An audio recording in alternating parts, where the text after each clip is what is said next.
The rain hadn't stopped falling on Monster Town for 73 days. Kaylin knew because she decarved every single mark into the rusted iron doorframe of her hideout, a collapsed butcher's shop wedged between two leaning tenements on what used to be Crooked Lane. The water came down in sheets so thick that the sky looked like a bruised belly about to burst.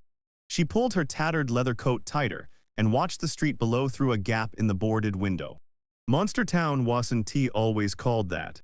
Once, it had been Silver Hollow, a prosperous mining settlement carved into the jawbone of the Thornwood Mountains. The miners had dug too deep. As miners always do. They broke into something ancient. Something that had been sleeping since before men learned to shape stone into houses. The first collapse took 47 lives. The second collapse didn't kill anyone. It released a fog that rolled up from the fissures like the breath of a god. That was 3 years ago. Now Silver Hollow belonged to the things that crawled out of the dark. Trolls, big as carriages, with hides that turned away musket balls like pebbles. Werewolves that wore human faces during the day and shed them at moonrise like snakes shedding skin. And other creatures the kind that didn't have names because the people who saw them never lived long enough to give them. Kaylin had survived because she was fast, quiet, and meaner than anything with teeth. She'd been a trapper before the fall, hunting snow foxes and ridge cats in the high passes. That life had taught her patience. It had also taught her that every predator had a weakness. Trolls couldn't turn their heads more than 40 degrees in either direction.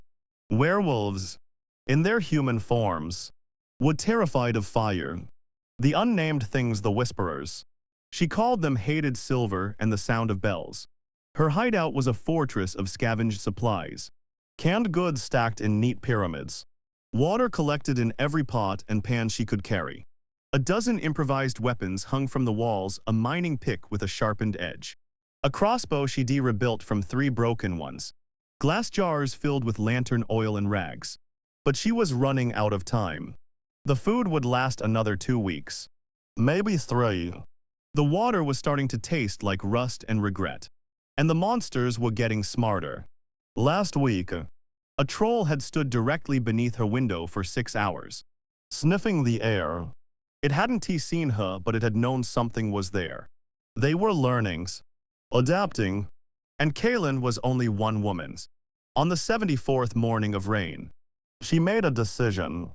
She would cross Monster Town to reach the old armory on the east side. The rumors, the ones she'd heard from the last survivor she'd encountered. A dying man who crawled to her door with his leg torn off said the armory still held a cache of military-grade weapons. Explosives, incendiary rounds, things that could kill a troll instead of just making it angry. The dying man had also said something else. Something that made her blood run cold even now. Weeks later, they have a leader. He whispered, blood bubbling from his lips. Something that walks like a man but isn't he. It has been calling them, hurting them, turning the town into a nest. He died before he could describe it further. Kaylin had dragged his body to the window and pushed it out for the creatures below. It wasn't cruelty. It was survival. A fresh corpse would keep them busy for hours while she packed. The journey from Crooked Lane to the armory should have taken 20 minutes. In the old days, you could walk it in 10s. But the old days were dead. And so was most of Silver Hollow. Kaylin left at dusk. Not full dark, the werewolves owned the night, but the gray hour when even the monsters were uncertain. She moved through the flooded streets with her crossbow across her back and a torch in her left hand. The torch was soaked in pitch and animal fat. It burned hot and bright. And the things that lurked in the shadows hated light almost as much as they hated silver. The first block was empty. Just shattered storefronts and overturned carts, and the skeletons of horses picked clean by something with very large teeth. The rain muffled every sound, which was both a blessing and a curse. She couldn't hear the creatures coming, but they couldn't hear her either. She passed the old clock tower, its face shattered, its hands frozen at 11:47. The time the world had ended. A troll was sleeping against its base, its massive body curled like a cat's. Its skin the color of wet granite. Kaylin held her breath and stepped around it, keeping the torch low so the light wouldn't flicker across its face. Trolls were deep sleepers. But if they woke angry. She made it 3 more blocks before she heard the howl. It came from behind her, high and keening. The sound a wolf makes when it has found something worth chasing. Then another howls. To her left. Then a third. From ahead. They were circling her. Kaylin's heart slammed against her ribs. But her hands stayed steady. She'd been hunted before. She knew the rules. Dante runs. Running triggers their chase instinct. Dante show fear. They could smell it. And whatever you do, Dante let them surround you. She spotted a narrow alley to her right and ducked into it. The walls were close enough to touch on both sides. No room for a werewolf to leap at her from the side. They'd have to come straight on. And that meant they'd have to face her torch. The first one appeared at the alley's mouth. It was still halfway in its human skin, a man's face stretched over a wolf's skull. Its fingers too long. Its spine hunched and wrong. Its eyes caught the torchlight and glowed like embers. Kaylin raised her crossbow. "Come on," she whispered. "Come and get it." The werewolf lunged. She fired. The bolt took it in the throat, not a killing shot, but enough to make it stumble. She dropped the crossbow and grabbed a jar of oil from her belt. Lit the rag with her torch. Threw it. The jar shattered against the werewolf's chest. Flame bloomed orange and hungry. The creature screamed a sound like a woman crying and a pig squealing at the same time and staggered back into the street. The other werewolves, drawn by the commotion, hesitated at the edge of the firelight. They weren't afraid of much. But fire was the exception. Kaylin didn't wait. She ran. The armory was 2 blocks away. She could see its roof, a green copper dome that had once been beautiful, now streaked with black mold and bird droppings. The doors were irons, 10 feet tall, and they were shut. She slammed into them with her shoulder. Locked. Of course they were locked. Behind her, the werewolves were regrouping. The burning one had stopped screaming. That meant it was dead. Or worse, it had put out the fire and was coming back angrier. Kaylin tore at the lock with her fingers. Old irons. Rusted. She grabbed her mining pick and swung it like a hammer. Once. Twice. On the 3rd swing, the lock shattered. She threw herself inside and pulled the doors shut behind her. The armory's interior was black as a coffin. She held up her torch and saw rows of empty racks where rifles had once hung. Broken crates. A few scattered shells on the floor. And then she saw the body. It was a man, or what had been a man's. His chest was caved in like someone had stepped on an eggshell. His eyes were gone, replaced by something that looked like black glass. His mouth was open in a scream that had frozen on his face. Kaylin knelt beside him. His fingers were wrapped around a metal box, the kind the military used for sensitive equipment. She pried it from his grip and opened it. Inside were 12 grenades. Not the old-fashioned kind, these were new. Stamped with serial numbers and warnings in 3 languages. Incendiary. High explosive.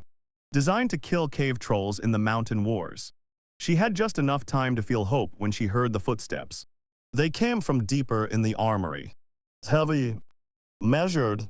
Not the scrabbling of werewolf claws or the dragging weight of a troll's gait. These were footsteps that belonged to something that walked upright. Something that wore shoes. The torchlight pushed back the darkness. And Kaylin saw it. The leader. The thing the dying man had tried to describe. It was tall 6.5 feet. Maybe more. Its body was wrapped in the tattered remains of a military uniform. The fabric so old it had turned to cobwebs. But its face was wrong. Human features arranged in a way that almost made sense. Except the eyes were too far apart, and the mouth curved up at both corners in a permanent smile that showed too many teeth. Its skin was the color of old milk. And when it moved, it didn't walk so much as flow like water running uphill. "Hello, Kaylin," it said. Its voice was soft and terrible, like a mother singing a lullaby to a child she was about to drown. "I've been waiting for you." Ending. She didn't ask how it knew her name. She didn't waste time on fear or prayer. The creature took one step toward her, and Kaylin did the only thing she could. She pulled the pin on a grenade and threw it at its feet. The explosion tore through the armory like a fist through paper. Fire and shrapnel shredded the darkness. The creature vanished in the blast, but she heard it scream. And that was enough. It could be hurt. It could bleed. She ran through the smoke, clutching the box of grenades. The armory's back wall had collapsed in the explosion, opening into a narrow maintenance tunnel she hadn't seen before. She dropped into it and crawled, scraping her knees on broken stone, tasting blood and ash. Behind her, the creature was no longer screaming. It was laughing. The tunnel sloped upward. She climbed until her arms burned and her lungs ached. After what felt like hours, she burst out into the open air, not on the streets of Silver Hollow, but on the ridge above the town. The Thornwood Mountains stretched before her, dark and endless. The rain had finally stopped. Above her, the clouds were breaking apart, and for the first time in 74 days, she could see the stars. She stood there, bleeding and shaking, the box of grenades clutched to her chest. Below her, Monster Town sprawled in the valley, a graveyard of stone and shadow. She could see the creatures moving between the buildings. Trolls like boulders come to life. Werewolves prowling the edges of the light. And in the center, where the clock tower stood, she saw a figure in tattered black standing on the broken steps. Looking up at her, the creature raised one hand in a slow wave. Kaylin didn't wave back. She turned and walked into the mountains. She had 12 grenades. She had her crossbow. She had her hatred, which burned hotter than any torch. She would be back. Not tomorrow. Not next week. But someday. And when she came back, she wouldn't be running. She would be hunting. The wind carried the creature's laughter down the valley. But Kaylin didn't look back. She had survived Monster Town. She had learned its secrets. And she knew now what the dying man had been too weak to tell her. The leader wasn't controlling the monsters.